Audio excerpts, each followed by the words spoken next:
harimo ko umuhogo wafunze kugeza ku rwego n'amazi adacamo n'amacanjwe aya ngaya mubona aba ari mu kanwa ntagende ngo atambuke ahubwo akagaruka. Urumva ko umuhogo wari ufunze, wewe ku muhogo bwawe ntabwo wakumva ubwo buremere.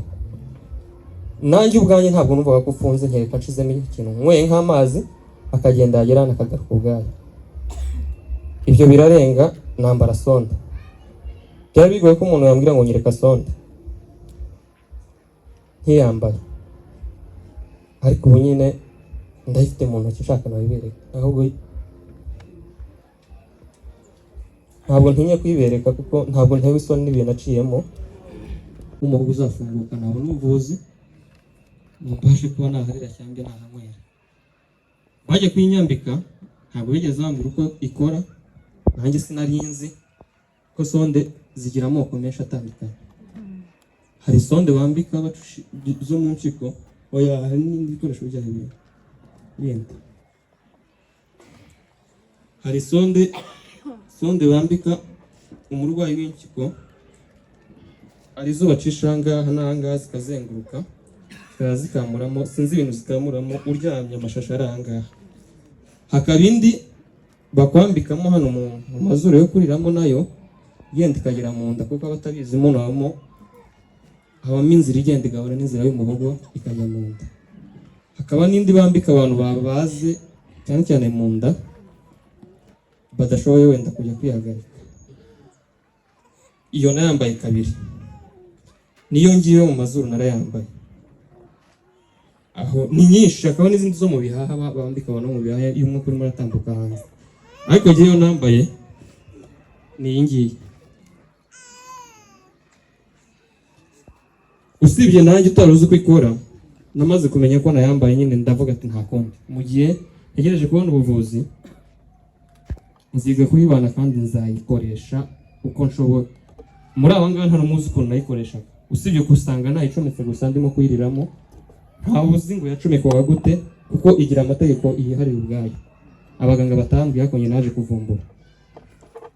Iyi ngiyi bamaze kuyigushiramo ntimuyirebe gutya nubwo ari gatoya. Uyu ni umuhogo, uyu ni umuhogo umeze gutya. Ni umuhogo kuko wasimbuye umuhogo, akanwa karakoraga. Narayipfunduraga gutya ngiye kwiriramo, murana ni umwe utagaragara. None uyu mugozi, uyu ni uwa kabiri, akenshi bakoresha ku mwana mutoya kuko umukuru warashaje. Urumva nayiriremo igihe kirekire kugeza ubwo umugozi munini usaza. Ariko nabwo kuwambara ntabwo ari gupfa kuwambara gusa ngo urawambaye. Urabona ko kubasha kureba, urabona ko hano hari akamenyetso, hano hakaba kandi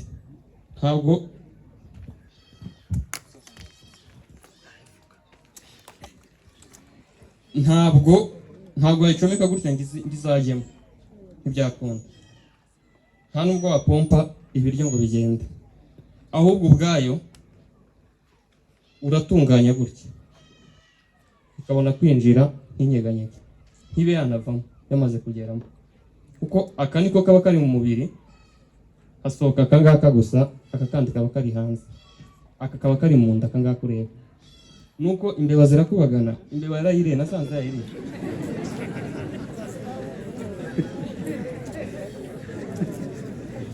Iyo atinyutse ikarya sonde, iyo bamaze kubaga bakayishyira mu nda, iba imeze gutya irambuye gutya. Ariko iyo imaze kugera mu nda bacishamo serenge ntoya mo hano gutya, bakayihagamo amazi, yagera ahangaha kakaba kameze nka champiyere muri wa mwenge, ikaza igakora nk'akantu kameze nka baro, kugira ngo muri wa mwenge wa wundi handi yaciye itazagaruka, ahubwo igafatamo kugira n'ibiryo waririye mu nda bidasohoka. Ibyo naje kubimenya ko nta muntu wari ubizi muri abo bose, ubwo buzima mbubamo.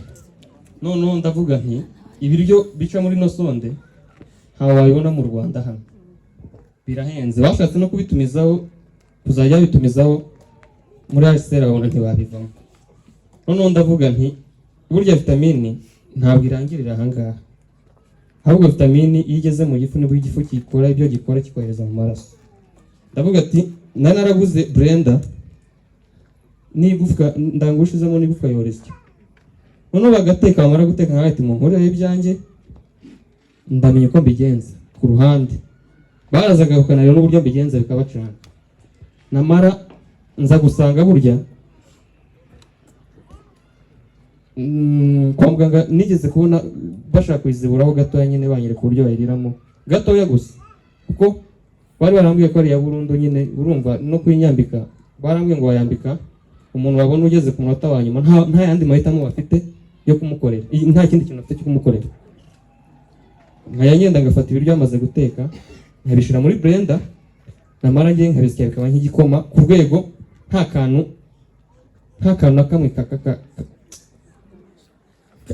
kafata muri uno mwenge namara nkabishira mu isahani nkajya mu cyumba nkayicomeka kwa kundi nabigenje nkabivoma n'iyi serenge yarasazaga ntabwo ari ingi yonyine yarasazaga nkajya kwandikisha indi kwa muganga izindi namara nkabipompa umva ndahaza nashiragamo ibiryo by'ubwoko bwose yaba inyama kuko sinaziryaga ntararwara ariko naziririye muri sonde kandi ndabyibuha yaba indagara yaba ibirayi ibiryo byose uzibishoboka nabishiragamo kuko sinumvaga uburyohe ariko igisharira naracyumvaga kuko cyarazamukaga cyageraga nkumva ngize akarurimo hano ku rurimi n'amazi niko nayanywaga kuko ntabwo inzara yambabaje nk'inyota burya inyota nabonaga umuntu arimo aranywa amazi nkumva amarira araje ariko nkihangana ariko kugira ngo ntaza kugira inyota nkabyuka mu gitondo nkacishamo litiro y'amazi kugira ngo igihe cy'izuba ni cyiza gisanga umubiri urimo amazi singira umwuma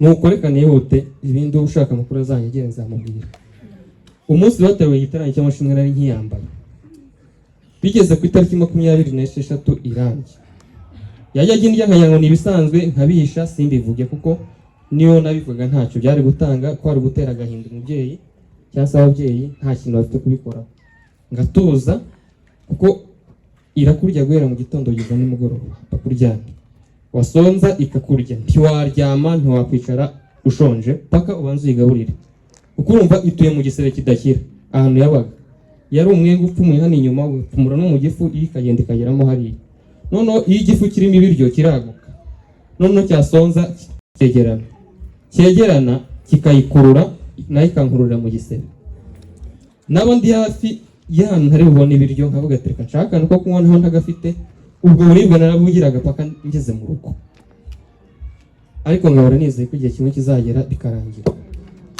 ubwo buzima nabayemo amezi 8 ntazi ibiryo bica mu kanwa ntazi amazi aca mu kanwa kugeza igihe mama yajyaga ambwira ngo bifate basi ubikanje ntushaka ko bicire akanzanira ibasi nkavuga ati n'undi ntacyo bimaze wowe ugenda ungurira igisheke ukizana igikanje kugira ngo amenyo atazahunguka urabiza amenyo akomera kubera ko akora rero urumva kumara amezi 8 utayakoresha no kubyuka mu gitondo ugasanga yose yavuyemo nibwo natekereje ku ijambo rivuga ngo umuntu wavuze icyo gihe nagize uburibwe bwinshi ntekereza ku muntu wavuze ngo ibyiza biri imbere nkumva wamunzanira namubwira ngo ngezaho yo biri mbaze mbere kandi nubibura turabona kuko ntabwo wambwira ukuntu ibyiza biri imbere kandi buri munsi muharana n'uburibwe ibyo byiza biri hehe ni gute umbwira ngo ibyiza biri imbere kandi nzi ko imbere hari urupfu kandi twese turarutinya nuko itariki zigeze irange ku itariki 26 ndatuza ndaceceka nyine nkaya n'ibisanzwe ariko nayireba nkabona noneho yabyimbye ntabwo isanzwe itariki 27 irandya amanwa yose bigeze nimugoroba kwihangana birananira mpamagara mama mu cyumba ndabati ngwino noneho urebe sanga yabyimbye ishaka kuvamo kubera ko nimenyereye ko indya n'ubundi maze kuyimenyera nkaza nyisubizamo nyuma y'iminota ingahe nkaboneragarutse mbona uburibwe ntibushira ndabati nshakira paracetamol kuko paracetamol ntikiza umutwe gusa ahubwo ikiza n'ububabare nanywa ibinini bine arambwira ngo birakwica ndabati nta kibazo umubiri wanjye yamenyereye imiti myinshi ni wowe unywa kimwe ngenza nywa bine kugira ngo bishire nuko muzajya kuryama we yumvaga afite umutima ukomeye azi ngo birashira mama abura amahoro turara twicaye ijoro ryose bukeye mu gitondo nta gusinzira ndango nasinzireho nk'agasaha kamwe muri amasaha ya saa 11 saa 10 tutose tukwibye tutega moto muzara yamerekeza tugeze kwa muganga bakiri gushaka icyo bakora mbona igiye kuvamo noneho kubera ko ngera nzi ukuntu ireshya mbona igiye kuvamo, ndababwira ati n'undi mushaka mubireke yavuyemo, nimba hasubiramo indi mushaka indi. N'abantu mwe ntimukabone gutya, aka kantu karahenda. Usibye no guhenda, sinzi ko muganga yarambwiye ngo uwagize amahirwe yo kukabona nta muntu wapfa kukabona, kuko ndabizi bagashatse iminsi ine kugira ngo bakabone. Nari mfite operasiyo yo kugashyiramo irasubikwa kugira ngo bajye kugahiga, bashaka ibitaro byose byo muri Kigali barakabura, baza kubona muri farumasi gasigaye ari kamwe, kandi nabwo baratubwira murakishyurira, tukakagura nyine turagafata. Nuko mbona igiye kuvamo ndabubwira ati numushaka mureke byaragiye n'ubundi mureke ivemo.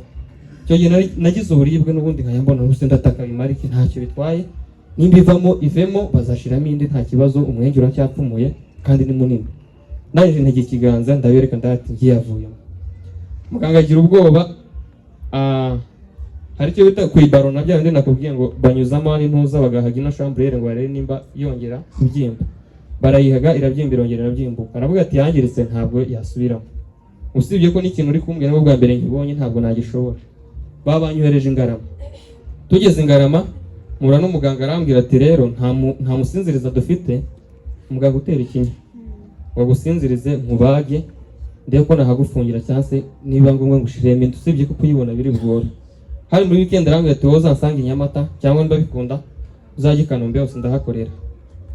Bashaka kuntinda naho gake, ndavuga ati nzarirandiye ngiye kurya nibishaka binyure muri wa mwenge wa wundi, bice muri wa mwenge n'ubundi ndashaka ko mpfukaho paka bishizemo n'ubundi ntibitindamo, ndya dukeya cyane ntabwo ndya twinshi kuvaho ndwariye. Ntabiriye mbirembona ntibigarutse, ndanaryama ndebe ko basi ya mata namwe yatemba mbona ntagarutse.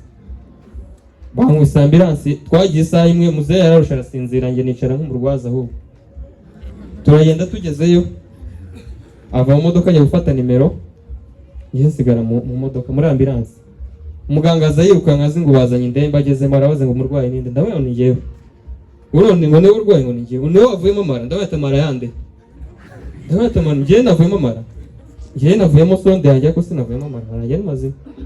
Wonyereka ndamweretse, reka nkugire inama ubundi buzima udafite, cyangwa se umuntu tubona ko usigaje igihe gito twamwe ugenda ujye mu rugo utegereze urupfu. Ndabaye tuno n'umwanya mpaye mutegereje ko nzapfa. Araseka aravuga ati nta yandi mahitamo kuko ntitwari kubikubwira.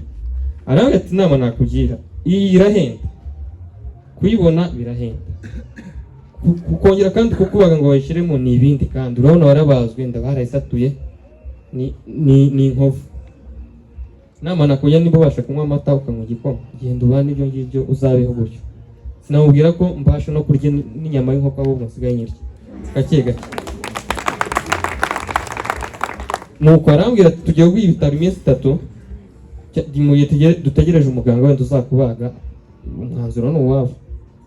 Mu mutima ati urabivuze ariko ntabwo nzabaga, sinzongera gusubira hari ahantu narahabonye. Nuko bukeye bigeze nimugoroba, murabize abantu barwaje Kanombe bajya bagaburirwa. Hari umushinga witwa aha ugaburira abarwayi impunzi, bazana ibiryo, tujya muri sale dusangira n'abaganga ko batazi ko ndwaye. Ngiye na muzehe n'abaganga turarya, turangije kurya asabisha ko tujye kurara hanze y'ibitaro, kuko Kanombe nigeze kwamara iminsi 3 mvurirwa mu ntebe nkingi ya plastike, twabuze igitanda, amaguru araruhara byimba.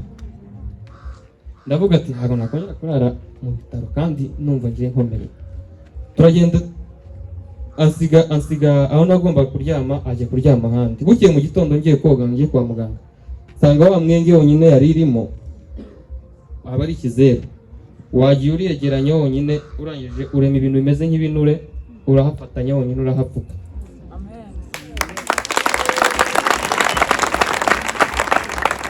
Ndangije icyo nakoze, njye naroze, ndangije koga. Naho mbere yuko hapfuka wabanje ukuramo imyanda yose. Urumva igisebe kimaze umwaka n'amezi 3 hafi 4 kiba gifite imyanda imeze uko. Umubiri uragenda uvoma imyanda yose yarimo uyimena hasi hanze. Ngiye nkajya no guhanagura, ko bigeze mu gitondo mbona yashizemo, kandi nyine mbona hasigaye ibintu by'ibinure umubiri wiremeye. ndagendanye muri dushe ndoga ndahanagura ndambara ndagenda nkomeye nta kibazo, numva nta kibazo kuko sonde kimara kuvamo n'ubushobozi bwose nari mfite n'imbaraga nkeya nari mfite zose, imbaraga zose zishira ahubwo ngarukana imbaraga nshya mba muzima. Ndangije ngenda mbonana n'umuganga musobanura uko byagenze, arapima yafata gutya akumva ko utabara mu nda, yumva ndi muzima. Nabambwira nka ya magambo ati si ngombwa ko tuyishiramo, niba ushoboye kurya cyangwa se kunywa dukeya ibyo birahagije, genda urwane na dilatation z'umuhogo, urumva nizo bankoreye kugira ngo umuhogo ufunguke. Ushobora kwibaza ese umuhogo waje gufunga gute, mbe harira ubu nyine cyangwa se nkanywera.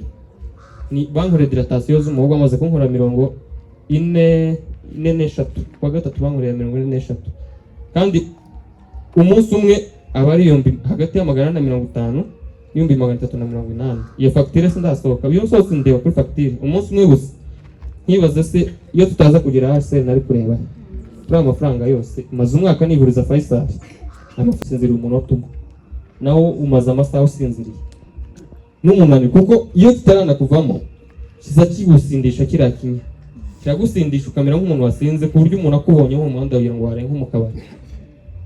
Usibye n'ibyo ntabwo uri kwibuka neza ibyabaye. Hari igihe tujye dutega moto tukava aho bamburiye tukagera aho dutashye ntazi ngo nahageze gute, kandi wewe unde ukabona ubwenge ariko ubwibusa bwashize kera. Naryama nkabona kugaruka ko nkibaza uburyo nageze ahandi, simbitinde kubera ko nzi ko ibyo bankoreye agenda nibuka dukeye ibindi ntavuga ati nuko uko niko baguye umuhogo wanjye mbasha kurya. Ariko kubw'izo mpamvu niyo mpamvu tuje imbere ahangaha gushimira Imana by'imirimo yakoze ishobora kurema inzira aho umwana w'umuntu atatekereza. Hari indwara itinda mu mubiri kandi indwara ivamo vuba, ntamazamara amezi 2 igara. Hari undi munsi nabwo nari ndi kumwe na mama, gitanda twari nari ndiho kubera igihe namaze ndwara muri iyo room, nari mfite nk'icyumba gifite intuza nini. Mama arahari nako mwese murazi mwarahageze. Noneho haza umugabo w'imusanze w'umunyamasisi arwaye kanseri, yaraharwariye nk'iminsi 5. Arangije mama sigamo ajya gushaka ibiryo byo kurya, hari atarafatana neza. Icyo gihe nararyaga bikabatangaza uburyo ndya kandi nta muhogo mfite wo kurya. Amaze kujya gushaka ibiryo asanga cya gitanda kimaze gupfiraho abantu 2 mu mwanya yaragiye gusa. Asanga hatiriho wa mugabo n'undi bazanye uje gusimbura kuri cya gitanda, iwe apatara nacyoriraho kandi yaje ari kuvuga. Sinzi ukuntu byagenze gusa nanjye byanciye mu maso mbona basubijeho umurambo. Agarutse asanga igitanda kirere, ati sawa umuntu agenda ati yapfuye, ahubwo n'undi bazanye nawe yapfuye. Acaho haza undi mugabo ngo ni Rafael nawe w'umurundi, nawe nimba yibuka waramusize arembye igihe uwari utashe sigana na Ange yararembye. Uwo mugabo ndabihamye ko yanagiye mu ijuru kuko yemereye aho ngaho mu bitaro. Twa turwanye n'umupasiteri araza iryo joro, nari nicaye ndi kurya kuko ari kunazaga mbyuka nkarya nijoro abandi baryamye, umwuka ushiramo ndi kumureba. Uwo mugabo niwe twadusigaye tuganira, niwe twadusigaye turya ibiryo bingana udukaroni uduki, yabona nzanye dukana kandi ndumva ngize inzara nanjye mpereza. Yavuga ikirundi nawe ati n'ubu nyine ngira isani yasigiye mu rugo arigenza nyireba nkamwibuka. Ubu ngubu nawe acaho mureba. Ni benshi bapfuye ndi kureba barahangaha ngo mvuge kuko 13 byose byapfiriye haba. Najyaga mva undi yagisimbura akagisigara aho nge nta kirenze. Nanyiza nkibaza ati banza muri ngewe nimba urupfu rutankurikira utaramfata, ahubwo nge ubwanjye nshobora kuba mfite Imana inyuma yanjye ituma rutangira. Nuko singiye kuvuga byinshi by'ukuntu nabazwe inshuro nyinshi. Ejo n'umushura mugabo avuga ngo ntiyarazi ko wafata umubiri wawe ngo wawuhoma ahandi ngo habashe kuba baraguhoma. Ni byinshi ngiye